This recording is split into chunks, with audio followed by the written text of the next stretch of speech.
Hello and welcome to my mini vlog. So এই ড্রেসটা অনেকদিন পর পরলাম। এই প্যান্টটা আমি ফ্লিপকার্ট থেকে নিয়েছিলাম, খুব সুন্দর। তোমাদের যদি লিঙ্ক চাই তাহলে আমাকে কমেন্ট করো, তো আমি বলে দেবো। তো সেদিন দুপুরবেলাতেই চলে গেছিলাম বুবির সাথে মিট করতে। এখানে দুইজন শুয়েছিল, তো আমি গিয়ে ট্যাং করে দিয়েছিলাম। দেন এখানে কাকিমার লাঞ্চ বেড়ে দিচ্ছিলো, তো সবাই মিলে লাঞ্চটাই খাচ্ছিলাম। আগের দিনে লেফট ওভার ছিল, দেন এগুলো অর্ডার করা হয়েছিল, তো বসে বসে আমরা এগুলোই খাচ্ছিলাম। কেমন খেতে? যেরকম খেতে হয় রেড বুল, রেড ব্লু। তো তারপর বিকেলবেলায় ঠিক হলো যে আমরা বেরোবো একটুখানি ঘুরতে। তো ফার্স্টে একটুখানি ঘুরে টুরে দেন আমরা গেছিলাম একটা রেস্টুরেন্টে, যেখানে আমরা প্রায়শই যাই।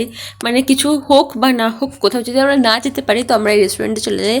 এটা লোকেটেড কাঁচরাপাড়া বাগমোড়ে। বুবু কা কানে দুল, বুবু হ্যাঁ বিউটিফুল।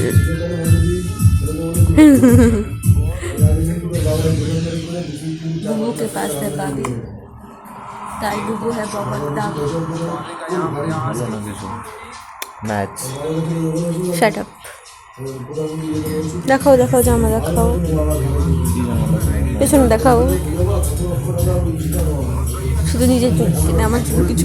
তো এখানে খাবার অর্ডার করা হয়েছিল ফার্স্টে কাবাব, যতদূর আমার নামটা মনে হয়েছে। আর সত্যি বলতে আমি এটাকে 9 আউট অফ 10 দেবো। ভালোই ছিল, তো 9 আউট অফ 10। আর সাথে এটা তো আমার ফেভারিট, একটা ফিশ ফ্রাই টাইপেরই বল সামথিং, আমি নামটা পুরো ভুলে গেছি। এটা তো অসাধারণ। আমি 10 আউট অফ 100,000 লাখ ক্রোড়, যা ইচ্ছা বলো, তোমরা গেলে এগুলো খেয়েও, খুব ভালো খেতে। তো তারপরে যেহেতু অনেক রাত হয়ে গেছিলো, সেই জন্য আমার খুব লেট হয়ে গেছিলো, তো ট্রেনের জন্য চলে গেছিলাম, দেন বাড়ি চলে গেছিলাম। So yeah, that's it for today.